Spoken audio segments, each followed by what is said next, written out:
Hi masters, for you మీకోసం ఛానల్కి స్వాగతం సుస్వాగతం. ముందుగా మన జగద్గురువైన బ్రహ్మర్షి పితామహ పత్రిజీ గారికి, మన గురుమాతకి నా ఆత్మ ప్రణామాలు మాస్టర్స్. ఓకే మాస్టర్స్, ప్రతిరోజు మన ఛానల్లోనే స్వాధ్యాయం జరుగుతుంది మాస్టర్స్. ఈ స్వాధ్యాయం చేయడానికి సీనియర్ పిరుడు మాస్టర్ గారైన హిమబిందు గారు రాజమండ్రి నుంచి వచ్చారు. మేడంని సాదరంగా ఆహ్వానించుకుందాం. ఈరోజు మేడం చెప్పబోయే టాపిక్ ఇక మీ జీవితం మీ చేతుల్లో అనే ఈ బుక్లోంచి ఆత్మజ్ఞానం అందించడానికి మేడం గారికి వెల్కమ్ చెప్దాం మాస్టర్స్. నమస్తే madam, welcome madam. Divine morning friends, అందరికీ నమస్కారాలు, ఆత్మ ప్రణామాలు. ముందుగా గురువు గారు అయిన బ్రహ్మర్షి పితామహ సుభాష్ పత్రిజీ గారి యొక్క సోల్ స్టార్ చక్రాన్ని ఇన్వైట్ చేసుకుందాం ఫ్రెండ్స్. అలాగే అవతార్ బాబాజీ గారిది భూమాత యొక్క సోల్ స్టార్ చక్ర, అలాగే పరమశివుడు గారి యొక్క సోల్ స్టార్ చక్ర, జ్వాలాకుల్ మహర్షి గారి యొక్క సోల్ స్టార్ చక్ర, వీళ్ళందరి యొక్క సోల్ స్టార్ చక్ర ఈ మీటింగ్ లో ఉన్న మన అందరి యొక్క సోల్ స్టార్ చక్రతో కనెక్ట్ అయ్యి మూల చైతన్యంతో కనెక్ట్ అవుతున్నాము. మనందరం మన పూర్ణాత్మతో కనెక్ట్ అయ్యి ఈ సెషన్ ని స్టార్ట్ చేసుకుంటున్నాం మై డియర్ ఫ్రెండ్స్. మూల చైతన్యం నుంచి కాంతి బయలుదేరి పూర్తిగా ప్రయాణం చేసుకుంటూ మనందరి వైపుకి ప్రయాణించుకుంటూ వచ్చి మనందరిలో కాంతి నింపబడుతుంది. కాంతిలో ఒక మాస్టర్లందరికీ కూడా ఆహ్వానించుకుంటూ వాళ్ళకి కృతజ్ఞతలు చెప్పుకుందాము. మనం చక్కగా సహస్రారం తల పైన చక్రం సహస్రార స్థితి నుండి కాళ్ళు గోళ్ళు కాళ్ళ గోళ్ళు దాకా ఫుల్గా కాంతి నింపబడిపోయినట్టు ఊహించుకోండి.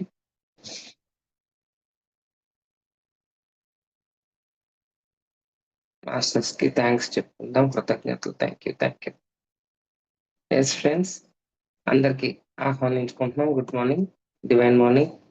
మనం ప్రస్తుతం ఇక మీ జీవితం మీ చేతుల్లో లూయిస్ ఎల్ఏ గారు రచించిన ఈ బుక్. లూయిస్ హే హౌస్ అని ఆవిడది నెట్ లో ఉంటది, మొత్తం ఇంగ్లీష్ లో ఉంటది. కాకపోతే మన పిరమిడ్ స్పిరిచువల్ సొసైటీస్ వాళ్ళు తెలుగులోకి ట్రాన్స్లేట్ చేసి ఈ బుక్ ని మన అందరికి చక్కగా అందించారు. ఈ బుక్ ని మనం ప్రాక్టీస్ చేస్తే చాలా మటుకు ఆత్మజ్ఞానం ఉన్న ఒక ధ్యానిగా మనకి ఎట్లాగా మన శరీరంలో అనారోగ్యాలని తగ్గించుకోవడం కన్నా శరీరంతో సంభాషించడం అనేది, శరీరం మనతో మాట్లాడటమే ఆ నొప్పుల్ని మనం అర్థం చేసుకునే స్థితికి ఎదగాలి అంటే ఆనాపానాసతి మనం ఖచ్చితంగా చేసి తీరవలసిందే. అలాగా ఒక టైం టేబుల్ లాగా పెట్టుకుని వారానికి రోజుకి అసలు యాక్చువల్గా 6 అవర్స్ చేస్తే చాలా అద్భుతంగా ఉంటుంది my dear friends. Morning 2 hours, మధ్యాహ్నం, ఈవినింగ్ అలాగా 2 అవర్స్ పెట్టుకుని వారానికి ఒకరోజు మౌనము, ఒకరోజు ఉపవాసము. ప్రతిదీ కూడా ఉపవాసం చేయడం వలన బాడీలో ఉన్న పార్ట్స్ అన్ని రెస్ట్ లోకి వెళ్తాయి. చక్కగా ధ్యానంలో ఉన్నాం అనుకోండి, చక్కగా విశ్వమయ ప్రాణశక్తిని మనలోకి తీసుకోవచ్చు అన్నమాట. అలాగే మౌనం అనేది ముందు బహిర్గతంగా, అంటే బయట మాట్లాడే వాయిస్ లేకుండా ముందు మౌనం వహిస్తే, అది ప్రాక్టీస్ చేస్తూ ఉంటే అంతర్మౌనం ఆటోమేటిక్ గా అలవడుతుంది. ఎప్పుడైతే అంతర్మౌనంలో ఉంటామో మనసు, బుద్ధి, ఆత్మ అనే 3 స్థితులు కలయికే శరీరం. సో ఈ శరీరంలో ఎక్కడైతే ఆత్మస్థితి ఉందో దాన్ని అందుకోవాలంటే మౌన స్థితికి వెళ్ళాలి. ఎప్పుడైతే మౌనం ప్రాక్టీస్ చేస్తామో అంతర్మౌనంలో నీ ఆత్మతో నువ్వు కనెక్ట్ అవుతావు, నీతో నువ్వు మాట్లాడుకుంటావు, నీతో నువ్వు కనెక్ట్ అయ్యి దాన్ని ఏమంటారంటే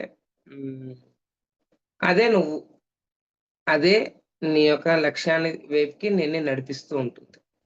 సో దాంతో మర్జ్ అవడం అన్నమాట. నీతో నువ్వు మర్జింగ్ అనేది అక్కడ జరుగుతుంది మౌనం చేసినప్పుడు.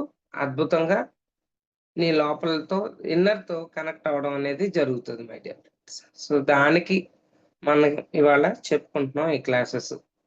దీని గురించి మనం ఒక్కసారి మనం ఈ భౌతికంలో నుంచి ఆత్మస్థితికి వెళ్ళలేము కాబట్టి నెమ్మదిగా సాధన చేసుకుంటూ, practice makes man perfect. So అలా సాధనలు చేసుకుంటూ దాన్ని అర్థం చేసుకునే స్థితికి వెళ్తున్నాం అన్నమాట. మనలో పరిమితమైన నమ్మకము, నేను బాగాలేను అన్న అసంతృప్తి ఎక్కడి నుండొస్తుంది?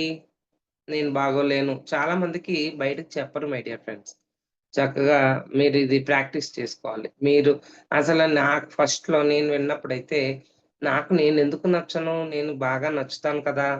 నా నాకు నేను ఓకే ఉన్నప్పుడే కదా! నేను మంచిగా అన్నీ చేసుకుంటాను. అన్ని రకాలుగా ఆలోచిస్తాను అని అనుకునేదాన్ని. నాకు నేను నచ్చడం అంటే ఎన్ని రకాలుగా అనేది మనకర్థం గాదు. ముందు మనల్ని మనం ముందు అద్దంలో చూసుకుంటేనే కొంతమందికి అది కూడా నచ్చదు. ఎందుకంటే వాళ్ళు వాళ్ళకి సొంతంగా ఆలోచనలుంటాయి. నేను లావుగా ఉన్నాను, సన్నగా ఉన్నాను, తెల్లగా ఉన్నాను, నల్లగా ఉన్నాను. వాళ్ళకేదో కావాలి. అది లేదు వాళ్ళలో. సో, దాని గురించి ఆలోచనుంటది. సో, ఎప్పుడైతే ఆ కోరిక తీరుతుందో అప్పుడు వాళ్ళు ఆనందంగా ఉంటారని అనుకుంటారు అది కూడా అంతే. అది వచ్చాక ఇంకోటడుగుతారు.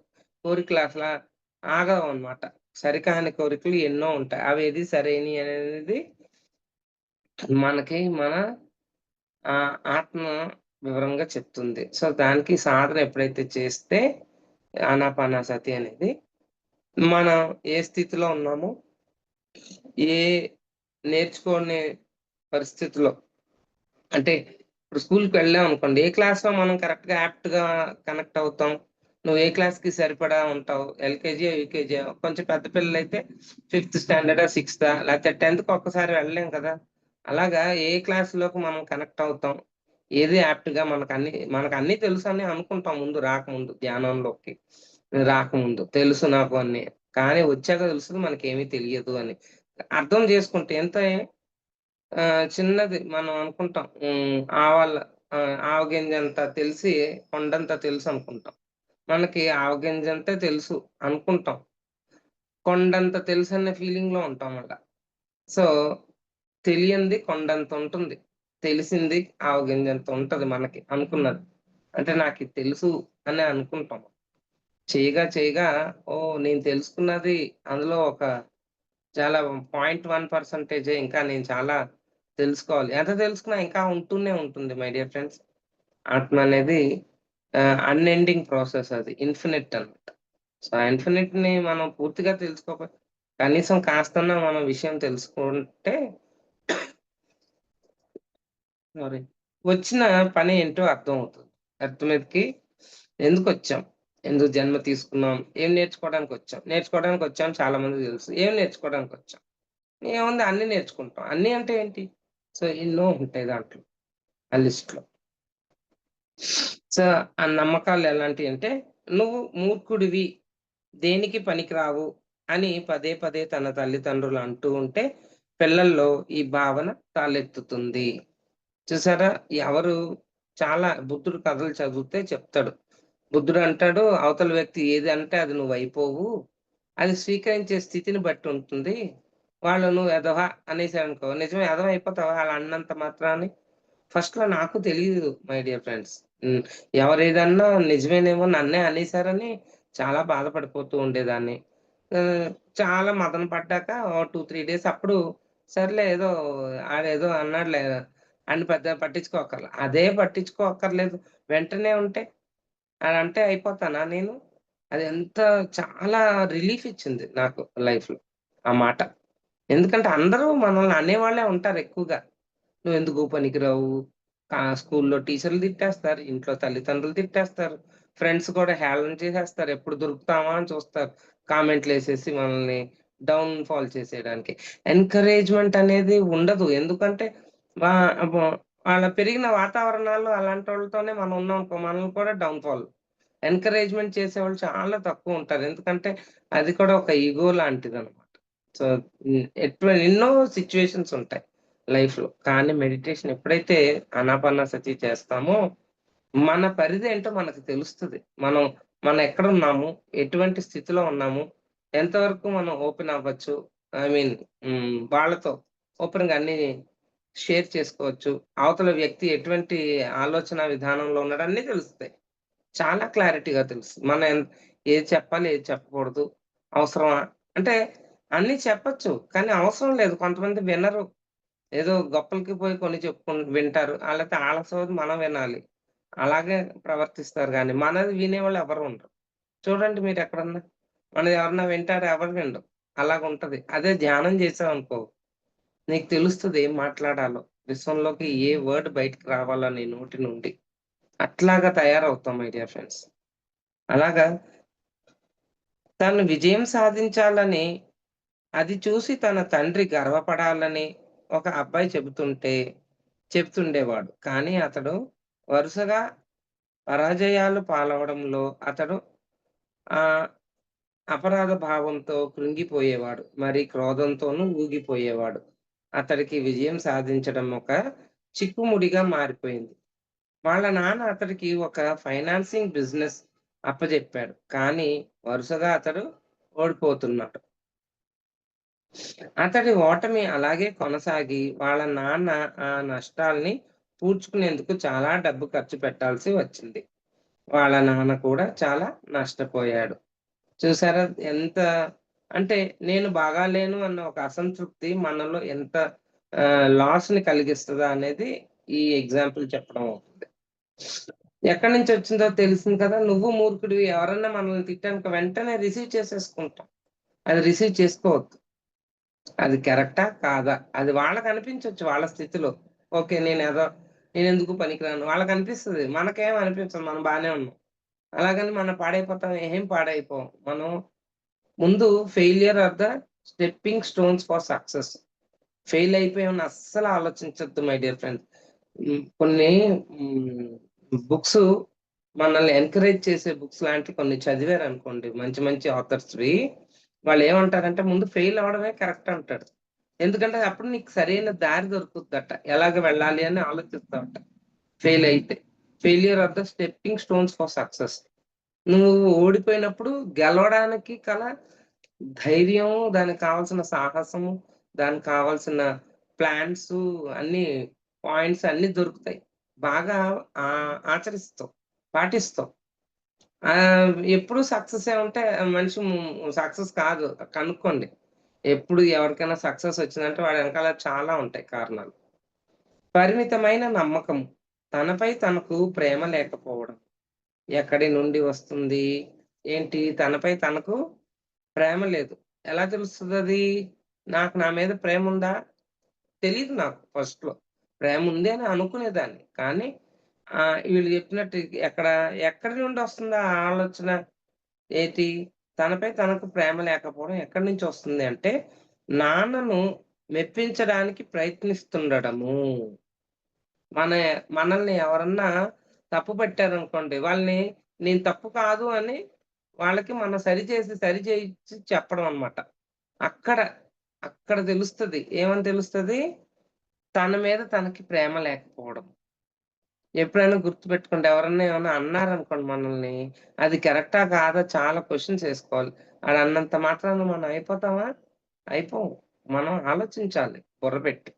ప్రతీదీ అవతలోళ్ళ చేతుల్లో ప్రతి తల్లయినా, తండ్రైనా, స్నేహితులైనా, టీచరయినా ఎవరైనా సరే, అలా నిజంగా అలా ఆగి ఒక నిమిషం అవునా? వాళ్ళు చెప్పేది కరెక్టా? నేను అవునా? కాదా? నేను ఎంతవరకు కరెక్ట్? ఎంతవరకు రాంగ్? అని బేరేజ్ చేసుకొని ఆగండి. అప్పుడు మీకు అర్థమవుతది మీ గురించి మీకు. ఒక అమ్మాయికి ఎప్పుడూ తన తండ్రితో అభిప్రాయ భేదాలొస్తుండేవి. వాళ్ళిద్దరూ ఒకరితో ఒకరు వాదులాడుకునేవారు. ఆమె తనను తాను ఒప్పుకుందామనుకునేది కానీ, చివరికి ఆమెకు మిగిలింది విమర్శలు మాత్రమే. ఆ అమ్మాయి చివరకు వాళ్ళ నాన్నలాగా ఉండవలేనని నిర్ణయించుకుంది. ఆమె శరీరమంతా నొప్పులు వచ్చేవి. ఇది విన్నారు కదా! ఇంతకు ముందు కూడా చెప్పా. ఆహ్, ఆహ్, తను ఆన్సర్ ఇవ్వలేకపోతుంది. అవతల వ్యక్తి చెప్పేది రిసీవ్ చేసేసుకుంటుంది. తను ఓహో! ఆ వ్యక్తిలాగే నేను కూడా ఉండాలనుకుని ఆ వ్యక్తిలాగే ప్రవర్తిస్తుంది. అప్పుడేం చేయింది బలవంతంగా చేసేసరికి బాడీలో పెయిన్స్ అనేది స్టార్ట్ అయిపోతుంది.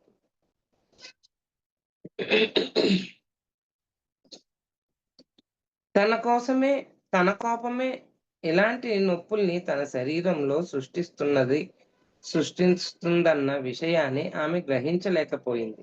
అలాగే ఆమె తండ్రికి తన కోపం తన శరీరంలో నొప్పుల్ని సృష్టించింది.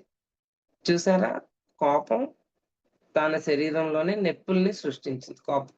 ఒక్క కోపమే కాదు మై డియర్ ఫ్రెండ్స్. చాలా ఉంటాయి రీజన్స్.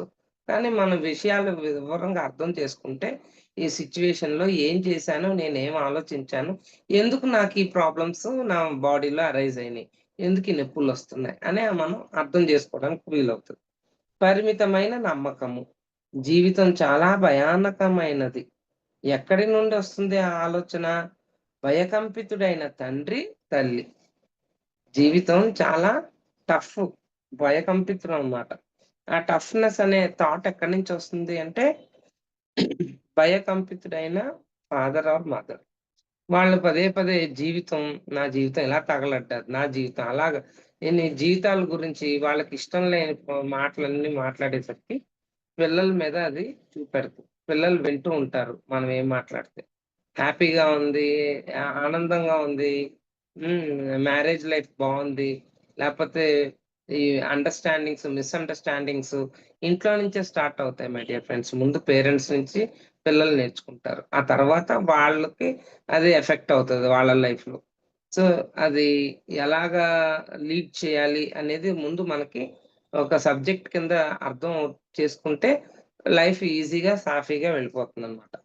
నా క్లయింట్ ఒకామె ఎప్పుడూ చాలా సీరియస్‌గా, పద్ధతిగా ఉండేది. ఆమె మనసారా నవ్వేందుకు కూడా శంకించేది. ఎందుకంటే, అలా నవ్వితే ఏదైనా చెడు జరిగి తర్వాత దుఃఖపడతామని భయపడేది. అదే కీడెంచి మేలెంచండి అన్నట్టే ఆ పాయింట్ లాగే ఇది కూడా. అదేదో సినిమా కూడా వచ్చింది ఇలాంటిదే. నవ్వొద్దు. నువ్వు అలాగా ఓహ్, జోకులెయ్యొద్దు.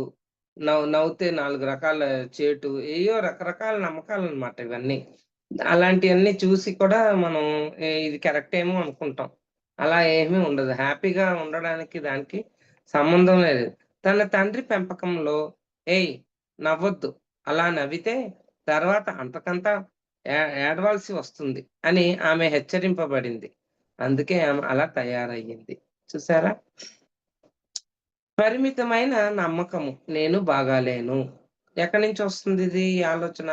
తల్లిదండ్రులు పూర్తిగా పట్టించుకోకుండా బడటము వలన తలెత్తుతుంది.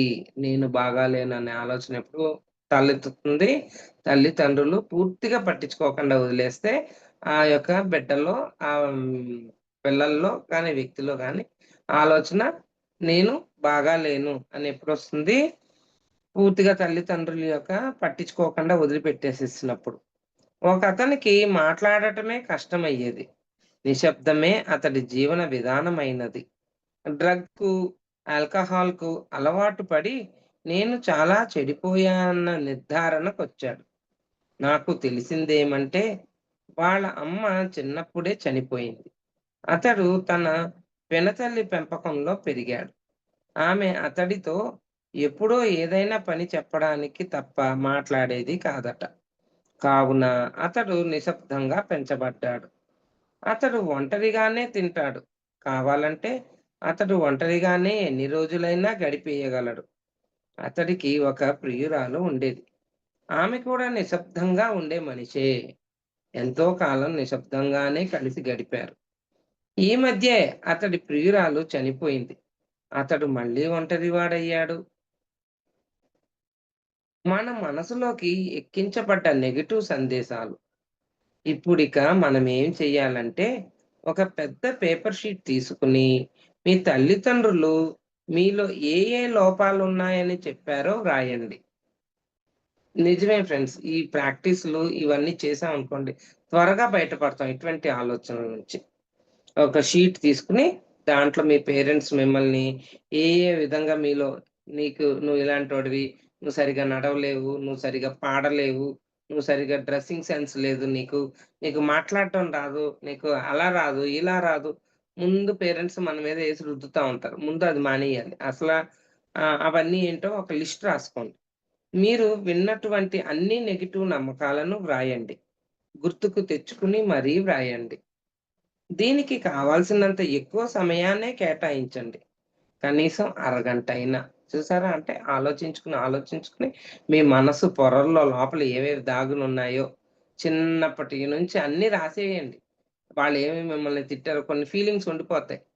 నేను చాలా నేను అనుకునేదాన్ని, నేను మెడిటేషన్ చేసిన కొత్తలో, నేనొచ్చిన కొత్తలో మా పిల్లలిద్దరూ 5th స్టాండర్డ్, 7th స్టాండర్డ్. ఏ రోజైతే విషయం అయితే అర్థమైందో ధ్యానంలోకొచ్చాక పిల్లల్ని తిట్టకూడదని, ఆ రోజు నుంచి వాళ్ళని తిట్టడం గాని, వాళ్ళనేమన్నా మాట అనడం గాని మొత్తం మానేశాను. మానేస్తే ఇప్పుడు పెద్దవాళ్ళయిపోయారు కదా! పెళ్ళిళ్ళు గూడా ఏంటి నిన్ను మిమ్మల్ని తిట్టకుండా పెంచాను కదా! అని. ఏంటి పెంచావు నువ్వు? చిన్నప్పుడు నన్ని స్కేల్‌తో బాగా కొట్టావు. ఆ రోజు నేనిప్పటికీ మర్చిపోనంటాడు మా చిన్నోడు. అలాగా ఒక్కొక్కళ్ళకి కొన్ని గుర్తులుండిపోతాయి. చిన్నప్పుడు నువ్వు నన్ను అలా అన్నావు, నువ్వు ఇలా చేసావు అని ఇప్పుడు చెప్తుంటారాళ్ళు. ఓహో! నేను చేశానా? అయ్యుండొచ్చేమో. ఆళ్ళు 5థ్, 7థ్‌కి ముందున్నాయి కదా డేసు అప్పుడేమన్నా ఆళ్ళలా గుర్తు పెట్టేసుకున్నారు. సో, దానికి ఒక ప్రాక్టీస్ ఉంది. నేను చేయాల్సింది. తర్వాత చెప్తాను. ముందు మీరిది చెయ్యండి. పిల్లల్లాంటి వాళ్ళు ఎవరికన్నా మీలో ఏమేం బ్లాక్స్ ఉన్నాయో ముందు ఆ బ్లాక్స్ నుంచి బయటికి రండి. వారు మీకు డబ్బు గురించి ఏమేమి చెప్పారు? మీ శరీరం గురించి ఏమేమి చెప్పారు? ప్రేమ గురించి, మరి సంబంధ బాంధవ్యాల గురించి ఏమి చెప్పారు?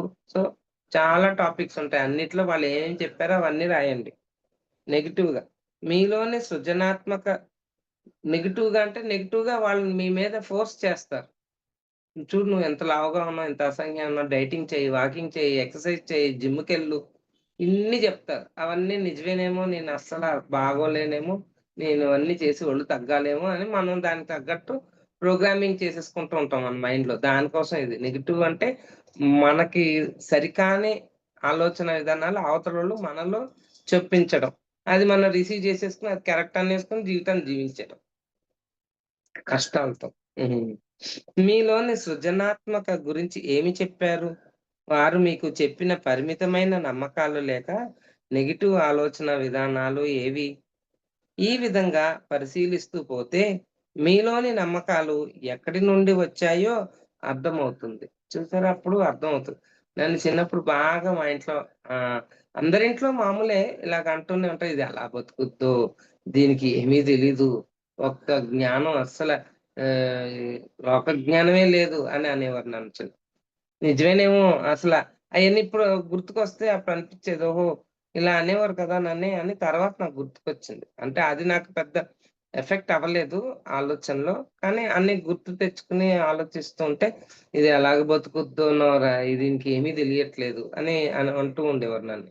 నిజంగా నాకేం తెలీదేమో అని అనుకునుంటే వేరేలాగా ఉండేది జీవితం. నేను అలా అనుకోలే. అసలది పట్టించుకోలే. ఈ బుక్ ఎప్పుడైతే చదివానో అప్పుడు అవన్నీ ఆ లిస్ట్‌లో రాసాను అవన్నీ. అది గుర్తుకొచ్చి చెప్తున్నా. అది నాకు పెద్ద ఎఫెక్ట్ ఇలా. కానీ కొంతమందికి అది కూడా ఆ చిన్న వర్డ్ చాలా ఎఫెక్ట్ ఇస్తది. జాగ్రత్తగా ఉండాలి మనం. పిల్లల దగ్గర మాట్లాడేటప్పుడు గాని. ఈ విధంగా పరిశీలిస్తూ పోతే మీలోని నమ్మకాలు ఎక్కడి నుండి వచ్చాయో అర్థమవుతుంది. ఆ! ఈ నమ్మకం ఇక్కడి నుండి వచ్చిందా అని మీతో మీరు చాలా ఆశ్చర్యంగా చెప్పుకుంటారు.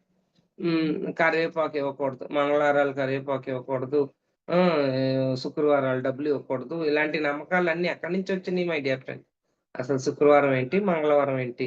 సోమ, మంగళ, బుధ ఇయన్నీ మనం ఏర్పాటు చేసుకున్నాం కదా! మూలానికి వెళ్తే విషయం అయితే అర్థమవుతది. అలాంటి నమ్మకాలు చాలా పిచ్చి నమ్మకాలు, చాలా మన మైండ్ ఏది చెప్తే అది నమ్మేస్తది. అది పాజిటివ్, ఇది నెగెటివ్ అనేం చెప్పదు మైండ్.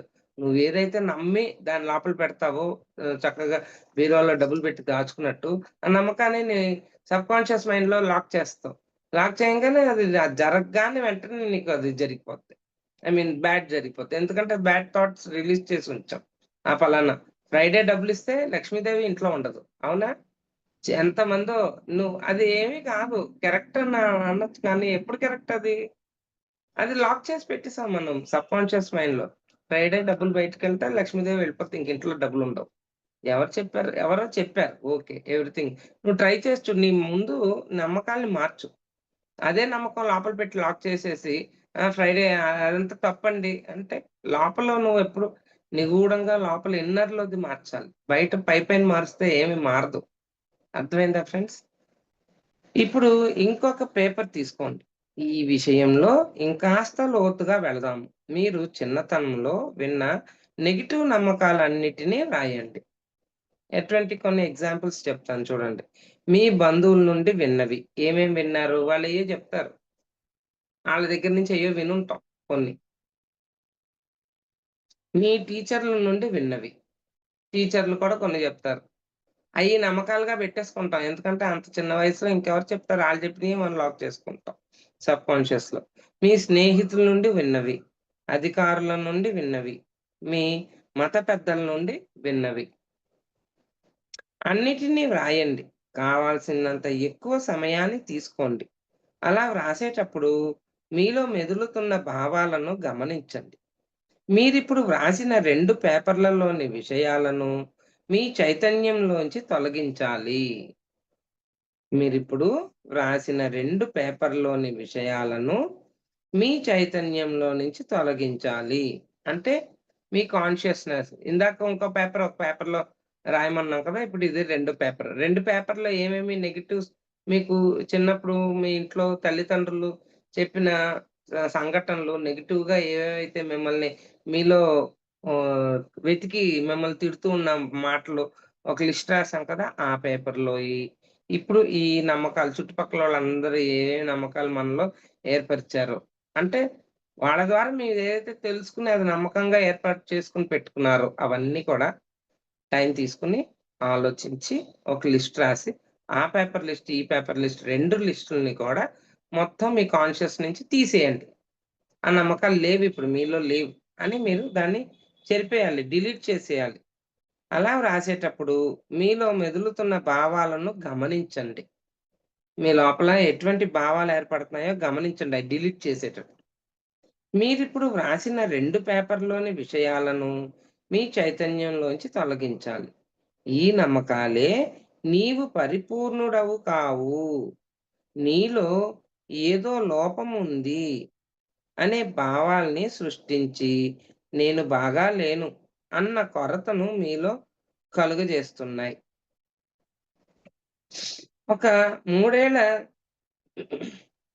చిన్న పాపని ఒక గది మధ్యలో కూర్చోబెట్టి, మీరు నేను కలిపి గట్టిగా కేకలేస్తే,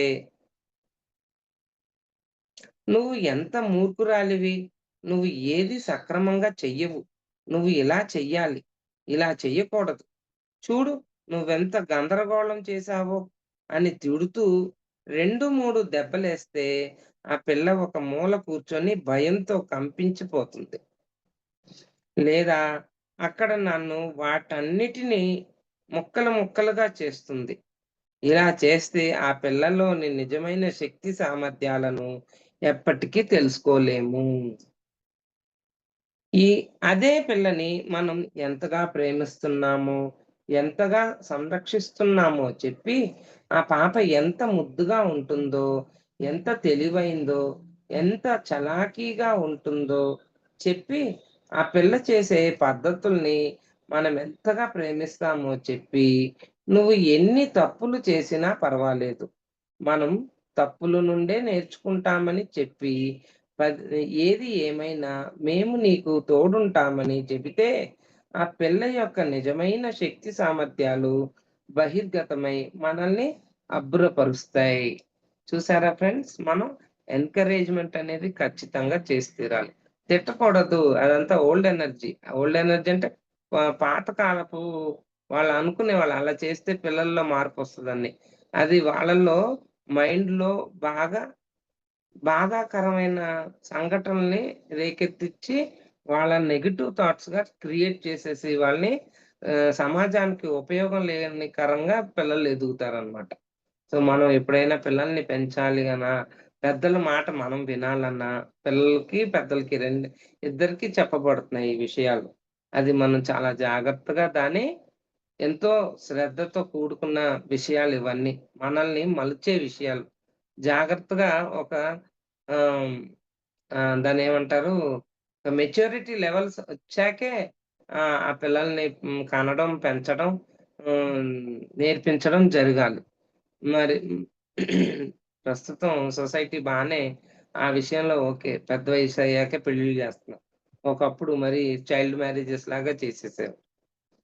మన అందరిలోనూ మన అంతరంగంలో ఒక 3 ఏళ్ల పసిపిల్ల ఉంది. ఎప్పుడూ మనము మనలోని ఆ పసిపిల్లల కేకలేస్తూ గడుపుతాము. మళ్ళీ మనమే ఎందుకు మన జీవితాలు అనుకూలించవు అని ఆశ్చర్యపోతుంటాము. మిమ్మల్ని నిరంతరము ఎత్తి పొడుస్తూ ఉండే స్నేహితుడు మీకున్నట్లయితే మీరు అతడి చుట్టుప్రక్కలకు వెళ్ళడానికి కూడా ఇష్టపడరు కదా!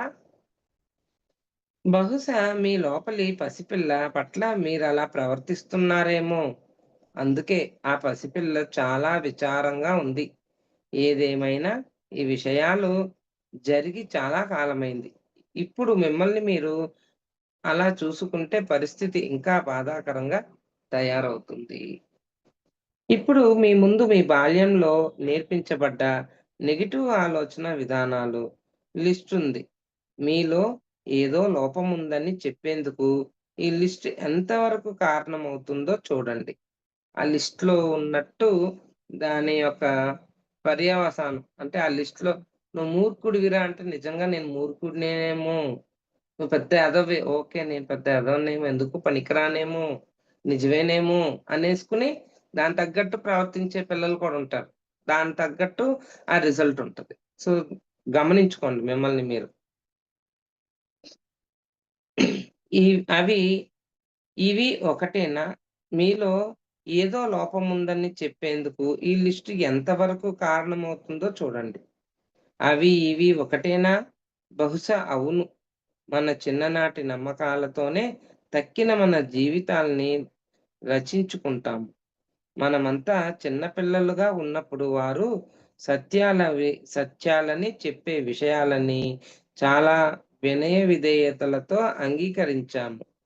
కానీ ఇందుకు మన పెద్దలను నిందించడము చాలా సులభము. ఇలా నిందించుకుంటూ పోతే మన తక్కిన జీవితమంతా బలైపోతాము.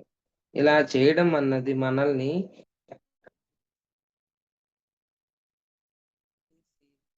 జీవితంలో ముందుకు వెళ్ళకుండా చేస్తుంది.